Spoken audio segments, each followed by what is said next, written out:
Ça fait 101 ans aujourd'hui que le docteur Lafont était appelé à la maison La Ferme des Gagnons à Fortierville, sur la rive sud, dans le district de Québec. C'était presque aux limites là, du centre du district du centre du Québec et de la Mauricie.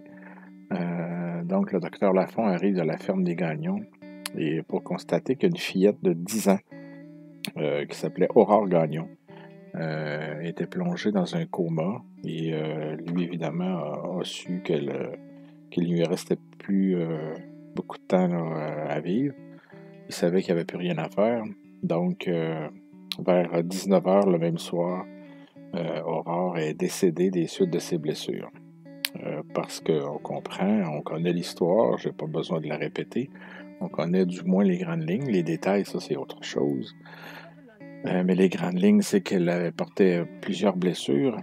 Comme il a été dit par la suite au procès, selon le docteur Albert Marois, qui a fait l'autopsie, Aurore portait 54 plaies sur son petit corps, incluant des brûlures, des lacérations aux poignets et aux chevilles, là, qui laissaient clairement entendre au docteur Marois qu'elle avait été attachée pour subir des sévices. Donc, aujourd'hui, ça fait 101 ans que ça s'est passé. Le souvenir de tout ça est encore assez frais en mémoire. C'est resté dans le subconscient et même, je dirais, dans la mémoire collective des Québécois, comme évidemment, la première chose, on pense tout de suite, c'est le symbolisme là, de la torture et de la maltraitance faite aux enfants.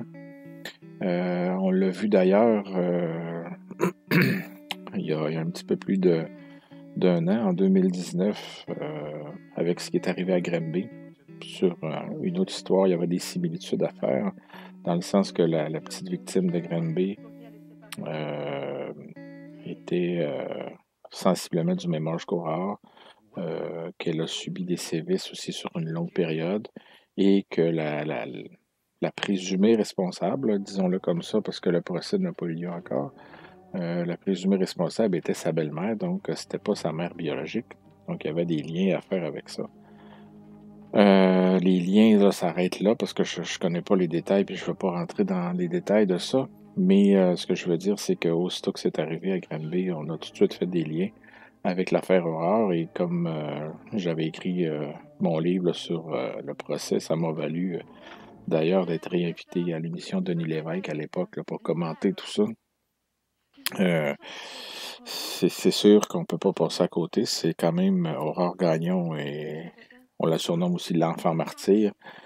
Euh, c'est un symbole maintenant. Là, je veux dire, j'oserais pas parler de mythe ou de légende là, parce que c'est pas une légende dans le sens que Aurore a vraiment existé.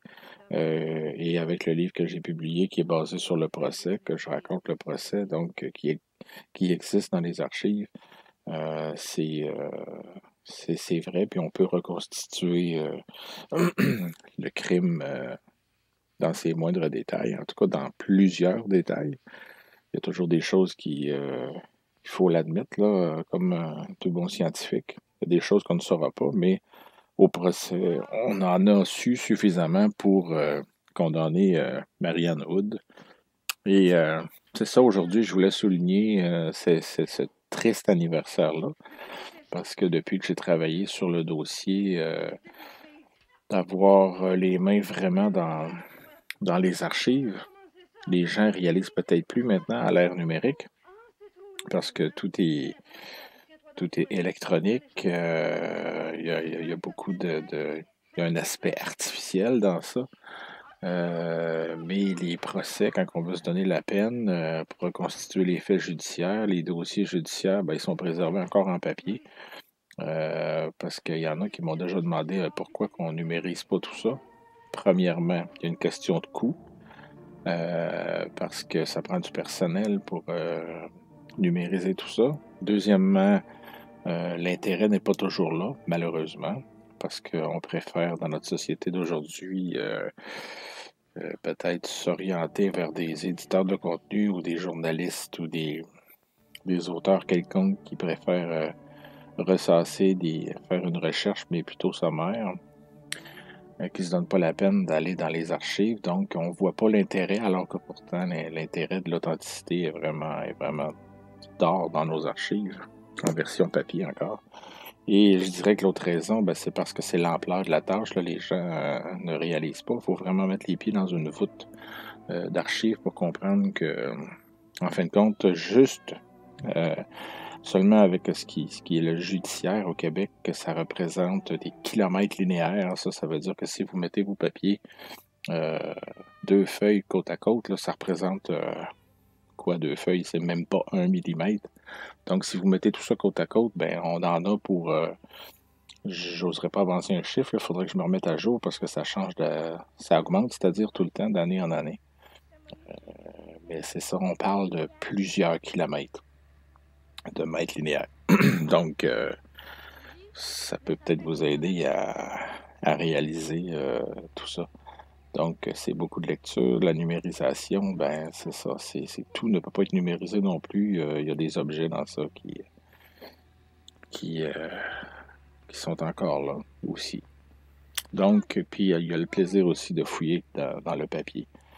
Quand on tient entre nos mains une lettre qui a été écrite là, de la main même de la fameuse marâtre, il y a un sentiment qu'on ne peut pas expliquer. Il y a même des objets aussi que j'ai vus dans d'autres dossiers, là, comme le fameux mouchoir que tenait Blanche Gardneau quand elle a été découverte assassinée. Le mouchoir, je l'ai eu moi aussi dans ma main. Il y a des choses comme ça, des feelings qu'on a qu'on ne peut pas retrouver ailleurs. Donc les archives, c'est la force de ça, c'est la force de l'authenticité, je dirais. Euh, Parce que quelqu'un qui prétend avoir fait l'histoire sur un sujet dont le dossier existe encore et qu'il ne l'a pas consulté, ben c'est triste, là, mais les gens devraient se questionner sur la valeur de ce que cette personne-là propage et tout ça. Donc, pour Aurore, j'espère sincèrement, pour avoir fait le dossier, puis je veux dire, ce qu'il y a de particulier, ça fait pas de moi un expert sur la maltraitance aux enfants, loin de là.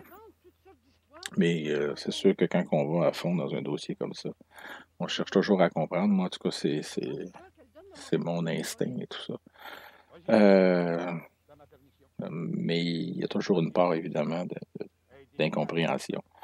Une part de la motivation criminelle derrière ça qui est très difficile à comprendre. Mais quand même, moi, je me suis intéressé aux ouvrages. C'est ça qui m'a apporté vers les motivations criminelles. C'est l'ouvrage de John Douglas, qui est le fameux policier du FBI aux États-Unis, qui a inspiré la série Mindhunter, mais qui, dans le fond, Mindhunter était le titre de son premier livre, là, sorti dans les années 90 et que j'ai lu à cette époque-là. Puis, ce qui m'amène à essayer de comprendre, parce qu'au lieu de classifier les crimes selon des critères qu'on voit souvent dans les journaux, dans les médias, je dis les journaux parce que je fouille souvent de façon historique, donc plus on remonte dans le temps et on avait à peu près accès juste aux journaux.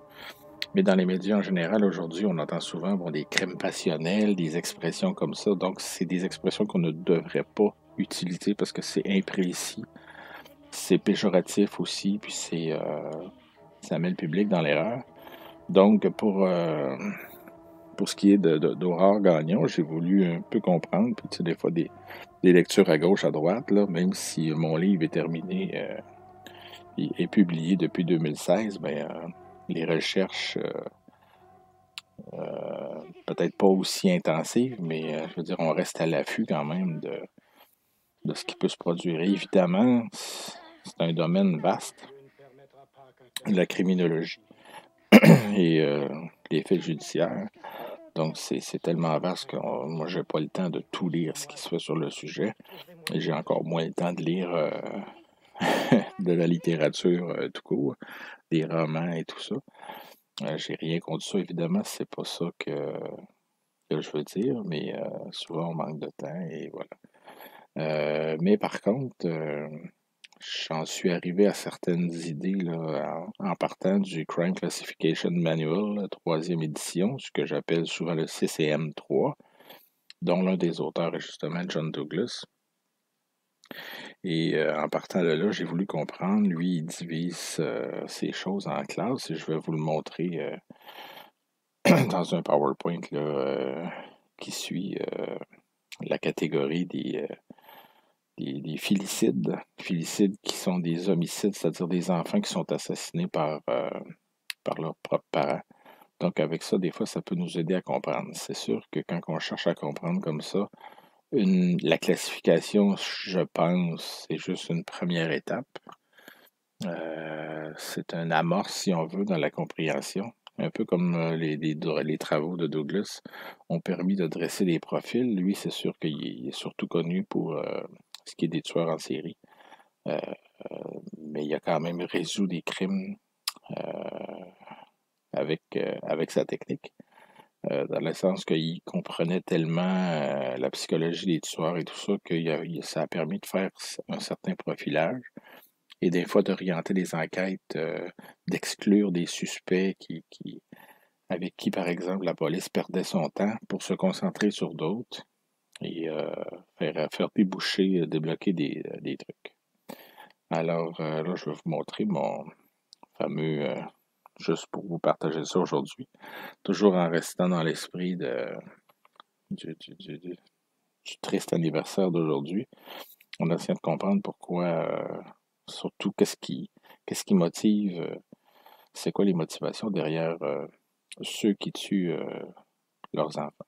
Donc, pour faire suite à ce que je viens de mentionner là, sur les crimes, le filicide, donc j'ai préparé ce petit PowerPoint là, vraiment après mes lectures là, au cours des dernières années. En me basant principalement sur le CCM3, là, dont l'un des auteurs est John Douglas, comme je le répète, mais aussi la psychiatre Madame Burgess, avec laquelle il a travaillé. Il travaille encore, je pense, là, même à la retraite, là, on voit que c'est des passionnés. Donc, le félicide au Québec, les motivations criminelles, d'abord, on va voir les quatre grandes catégories là, selon le CCM3. J'ai adapté après ça quelque chose parce que dans le filicide, pour ce qui est des enfants, le CCM3 n'est pas séparé de la même façon. Moi, je suis allé un petit peu plus dans le détail avec d'autres lectures de spécialistes là, dans le domaine. Donc, les quatre grandes catégories, il y a d'abord les homicides motivés par une entreprise criminelle. Ça, c'est tout ce qui est bon. On parle d'entreprise criminelle, pas une entreprise au sens de compagnie, là, mais une entreprise dans le sens que ça rapporte à certaines personnes. Donc, souvent, c'est des organisations criminelles, mais pas nécessairement. Donc, bon, par exemple, des meurtres par contrat là, qui impliquent des tueurs à gages, tout ça, ça fait partie de ça. Mais il y en a plusieurs autres aussi. Mais on ne s'attardera pas à ça. La deuxième catégorie, celle à laquelle on va s'attarder un petit peu plus, c'est les homicides à motivation personnelle, parce que le félicide est dans ça. Donc, c'est tout ce qui est, contrairement au premier, les motivations sont vraiment d'ordre personnel. Donc, ce qu'on appelle souvent dans les médias, comme j'ai dit tantôt, passionnel, là, mais que c'est un terme qui ne devrait pas être utilisé.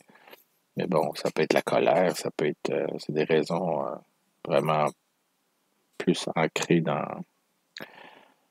la personne. Ensuite, la troisième grande catégorie, ce sont les homicides sexuels.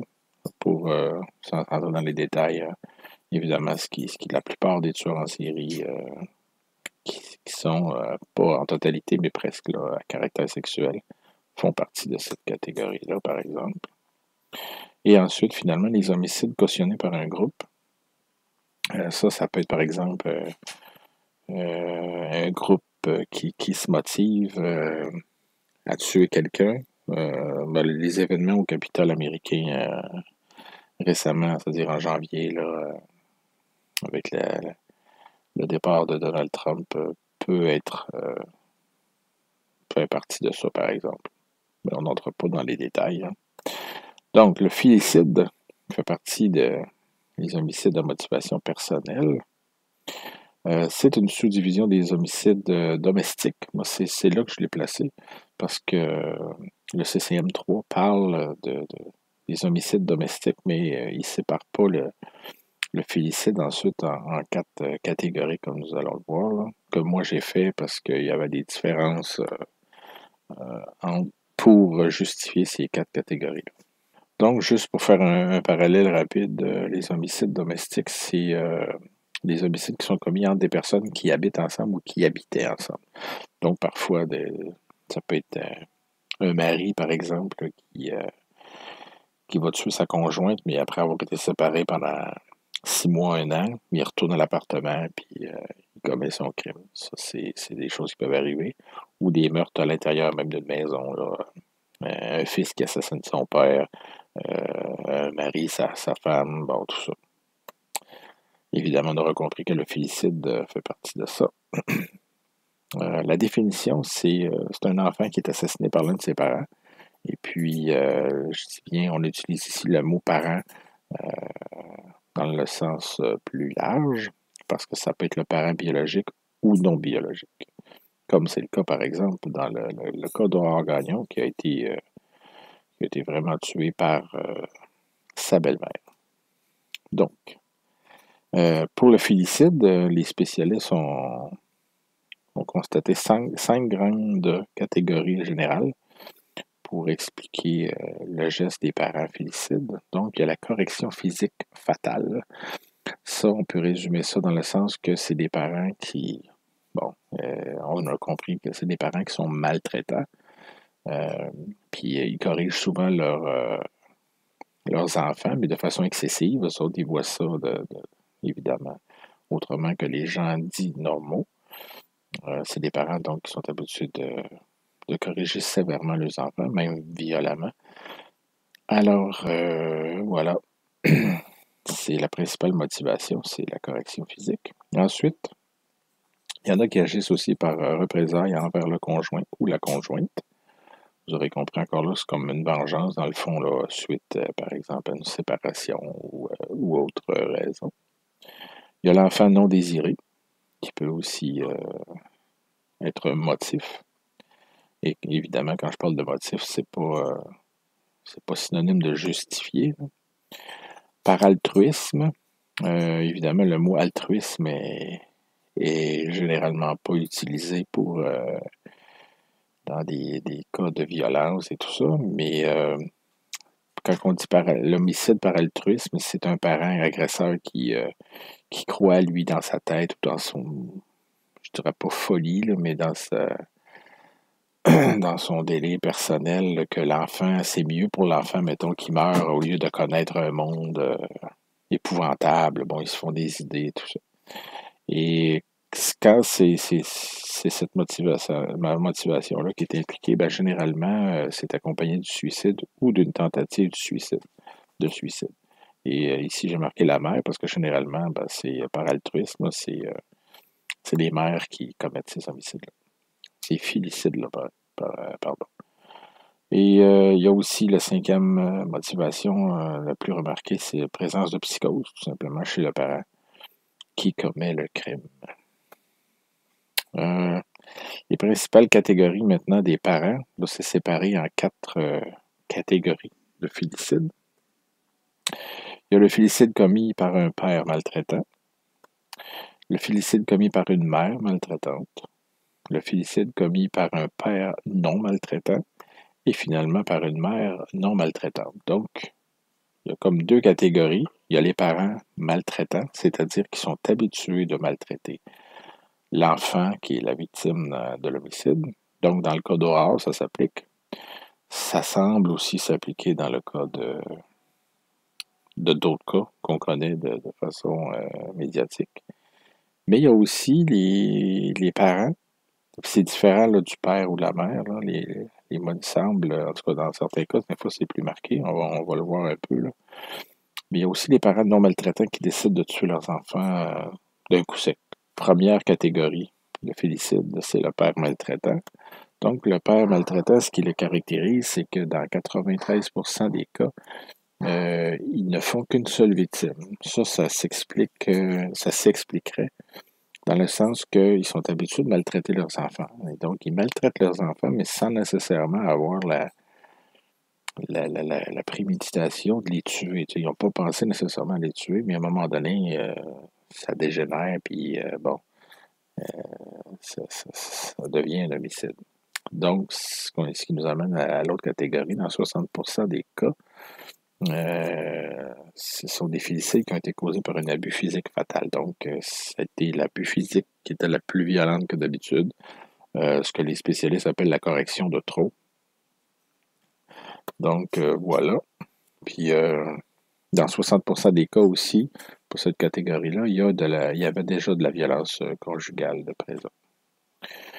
Le père félicide, ça c'est intéressant aussi, tente rarement de se suicider. Donc, c'est quelqu'un peut-être euh, que je le vois plus un parent qui est maltraitant, mais constamment, qui dans ça fait partie de sa personnalité.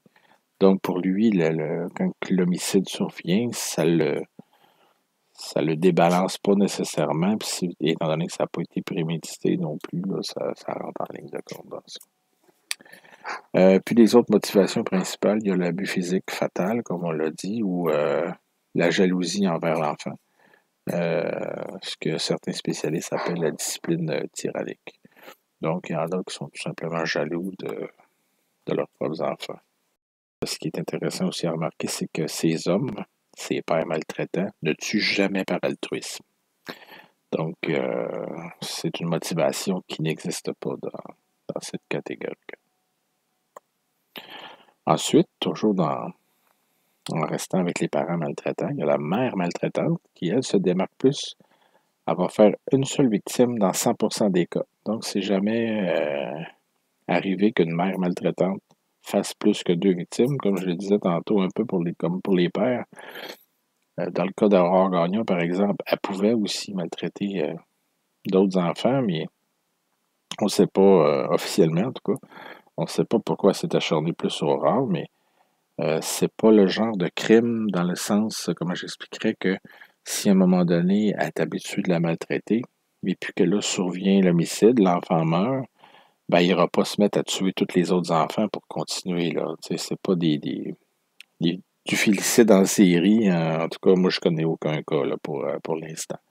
Peut-être que, bon, la criminologie évolue aussi, là, tu sais. Il y a comme les tueurs de masse, ça n'existait pas à certaines époques. Ou si vous avez un cas que je connais pas, ben écrivez-moi, mais le félicide en série n'existe pas, en tout cas dans les parents maltraitants ou plus qu'une victime en une seule fois, autrement dit. Donc, si on prend encore l'exemple d'Aurore Gagnon, c'est arrivé parce qu'à un moment donné, Aurore était plus capable d'en prendre, comme on dit. Elle est morte, mais là, la marâtre, dans ce temps-là, peu importe les qualificatifs qu'on peut y donner, je sais qu'il y en a elle est généralement détestée, évidemment. Mais je veux dire, c'est pas parce qu'on la déteste que pour autant, c'était le pire monstre de la Terre, donc elle n'a pas tué d'autres enfants. C'est sûr qu'elle méritait la prison, là, c'est pas ça que je veux dire, mais elle s'est pas mise à tuer les autres enfants parce qu'elle était en psychose, par exemple, ou qu'elle voulait mourir. Puis en passant, on ne lui connaît d'ailleurs pas aucune tentative de suicide. Et ces mères-là, qui sont maltraitantes, dans 75% des cas, ben, ça s'applique peut-être plus aujourd'hui, et ont consulté un professionnel de la santé dans la dernière année, au cours de l'année qui a précédé l'homicide. Évidemment, en 1920, on ne parle pas de professionnels de la santé autant que l'accessibilité, tout ça. Puis même encore dans ça, il y a dans le 25% qui reste, il y a peut-être des cas qui ont consulté puis qu'on ne connaît pas, qui ne l'ont pas dit, ou bref, tout ça.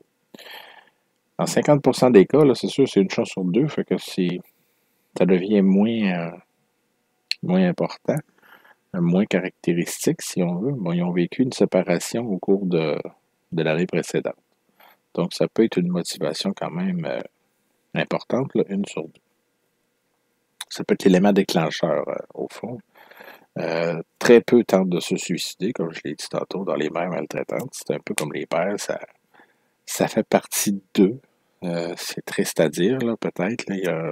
C'est pour ça que certains spécialistes, là, je me souviens rapidement que bon, ils suggéraient là, dans des milieux de pauvreté ou d'immaturité parentale aussi. Bon, peut-être un meilleur encadrement et tout ça. Évidemment, c'est comme général. Plus on va combattre la violence, ben, plus on a de chances d'en réduire les effets par la suite. Là. Ça, c'est. Je suis pas psychiatre, je suis pas médecin en rien, ni avocat, mais c'est assez évident là, rendu là. Ils ont aussi un historique, comme je dis, un historique généralement d'immaturité ou de pauvreté dans ces familles-là. Évidemment, il y a d'autres motivations qui sont remarquées souvent. Donc, la mère maltraitante là, peut assassiner par altruisme, apparemment, dans 41% des cas. Je n'ai pas de cas spécifiques là, en tête, là, mais il y a l'abus physique fatal dans 33% des cas. Euh, on pourrait mettre encore celui dehors dans ça. Puis par mesure de représailles, dans 8%, donc c'est très faible. C'est la femme, dans le fond, qui tue son enfant parce qu'elle en veut à son conjoint. Donc, on en vient au père non maltraitant. Dans 65% des cas, il a un emploi stable. Donc, on change un peu de profil.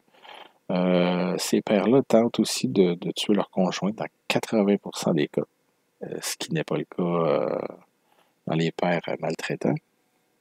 Donc, voilà, c'est ça. C'est souvent, ils vont avoir peut-être plus tendance à, comment je dirais ça, à élargir leur suicide, vouloir emporter quelqu'un avec eux, vouloir vraiment. C'est peut-être plus l'apanage des hommes aussi d'éprouver de la rage, donc leur violence s'étend dans ces cas-là, souvent à la conjointe.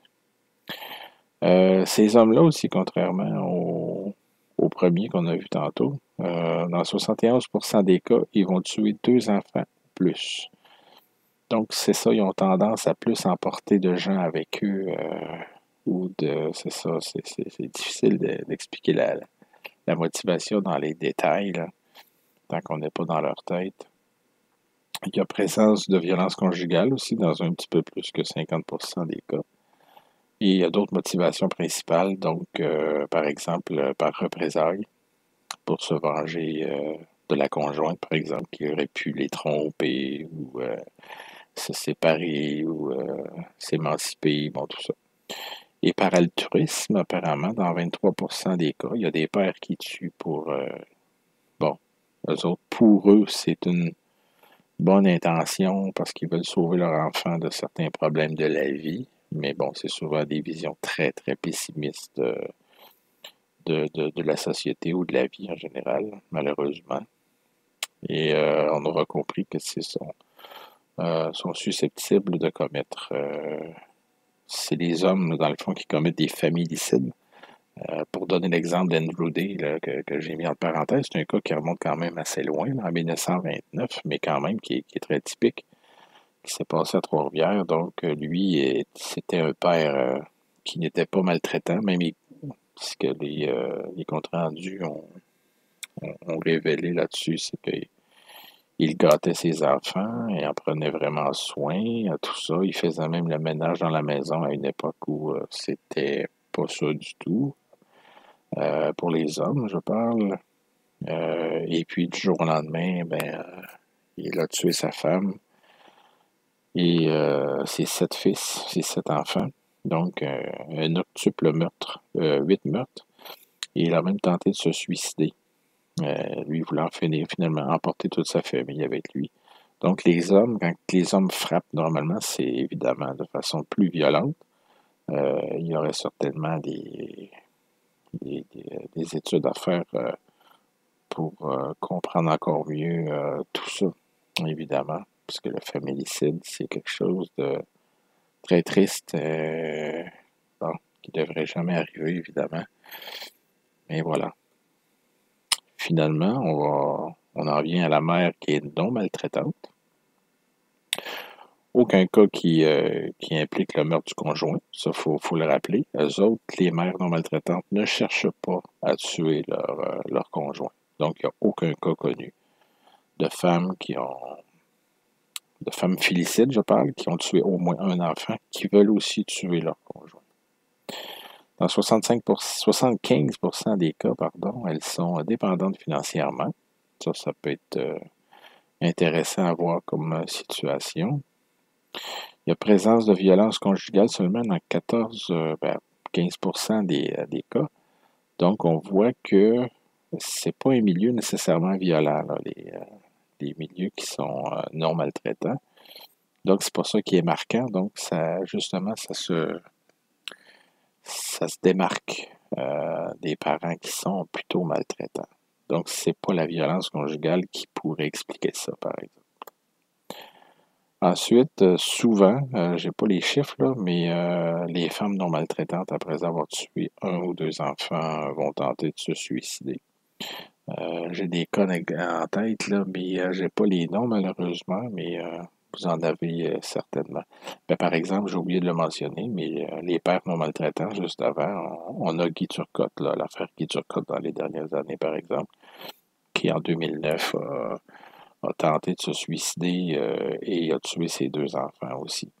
Et bon, pour les personnes qui tentent de remettre en question le fait qu'il a voulu tenter de se suicider, ben, je vous invite à lire le livre de Clément Fortin là-dessus, qui a tout révisé le procès et évidemment, il a été mis en preuve que M. Turcotte avait réellement tenté de se suicider. C'est juste qu'il il a été sauvé à la toute dernière minute.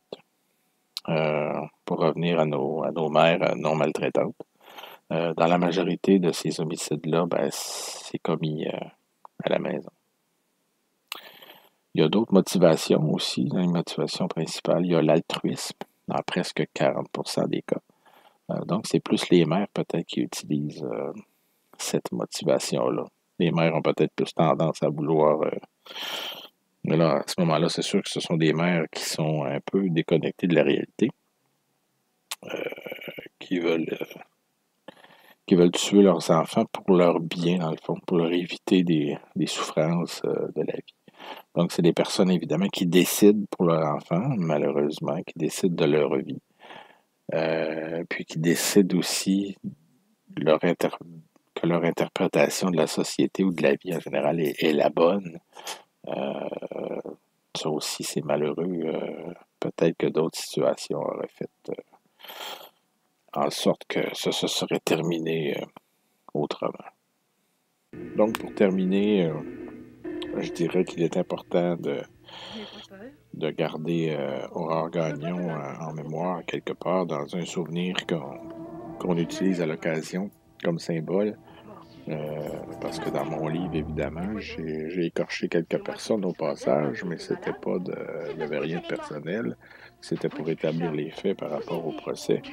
Mais j'ai bien dit que tout ce qui avait été produit de façon culturelle, que ce soit les films, la pièce de théâtre, les auteurs et tout ça, tout le monde a commis des erreurs et tout ça, et ont apporté leur propre interprétation des faits, ce qui est biaisé, c'est sûr, avec le temps, mais malgré tout, même si tous ces produits de la culture-là ont biaisé l'histoire avec le temps, comme c'est le cas dans plusieurs autres dossiers, il faut admettre que ces produits de la culture ont permis de tenir la mémoire d'Aurore Gagnon en vie. Parce que sans ça, on se souviendrait peut-être pratiquement plus d'elle aujourd'hui. Mais quand même, je suis sûr qu'il y a un historien ou un chercheur comme moi qui aurait fini par tomber sur le dossier et d'en parler. Bon, ce serait certainement revenu à la surface de toute façon. Mais voilà, c'est ça, c'est malgré tout ça. La culture en parle, donc de ce côté-là, c'est bien. Mais c'est bien aussi, c'est même très bien. Là, je prêche pour ma paroisse, évidemment, mais je veux dire, c'est pas pour ça, je le fais au nom. Souvent, quand je travaille sur un dossier durant plusieurs mois, veux pas, on finit par penser beaucoup à la victime, aux circonstances et tout ça. En tout cas, moi, c'est mon cas. On finit par, j'oserais pas me prendre pour John Douglas, même si c'est presque une idole. Je l'admire beaucoup, ce monsieur-là. Mais à force d'être plongé dans un dossier comme ça, On en fait, je suis pas du genre à faire des cauchemars, mais je m'en allais dire, on en fait presque des cauchemars, mais ça nous occupe, ça nous obsède pendant un certain temps, pendant plusieurs semaines, voire des années. Dans certains cas, c'est des années. Donc, on finit par avoir une certaine connexion avec la victime et surtout les faits, parce que le simple fait de remettre les faits judiciaires dans l'ordre, et là, on comprend ce que d'autres n'ont pas vu, parce que c'est évidemment, bon, c'est beau les romans, ça entretient une image de certains dossiers, mais ce ne sont pas les faits. Malheureusement, on n'étudie pas sérieusement un fait du passé d'après des romans. J'ai rien contre les romans, encore une fois, je veux le dire, mais c'est ça, c'est quand on va faire une étude sérieuse, il faut mettre les mains à la pâte, il faut se donner le temps aussi parce que c'est quand même laborieux, il y a certains dossiers complexes. Donc, Aurore, j'espère qu'elle ne sera pas oubliée. J'aurais aimé jeter un œil à la commission Laurent plus attentivement. Bon, mes occupations ne me l'ont pas permis, mais j'espère sincèrement qu'on va avancer. Il y a eu un autre cas dernièrement que je ne veux pas commenter nécessairement non plus. C'est pas mon genre de commenter d'ailleurs, mais lui, c'était dans la région de Laval, je crois, cet enfant-là. C'est triste à chaque fois qu'on entend ça parce qu'instinctivement, on se dit, bon, Aurore Gagnon, c'était, il y a aujourd'hui, on se dit, dans notre esprit optimiste, on se dit, ben peut-être que ça ne se reverra plus, on a évolué, puis tout ça. Mais non, malheureusement, ça se répète. Ça veut dire qu'il y a encore des, pas des failles, parce que la société, évidemment, est jamais parfaite, là. Elle évolue. Euh, Mais c'est des crimes qui sont encore possibles de survenir.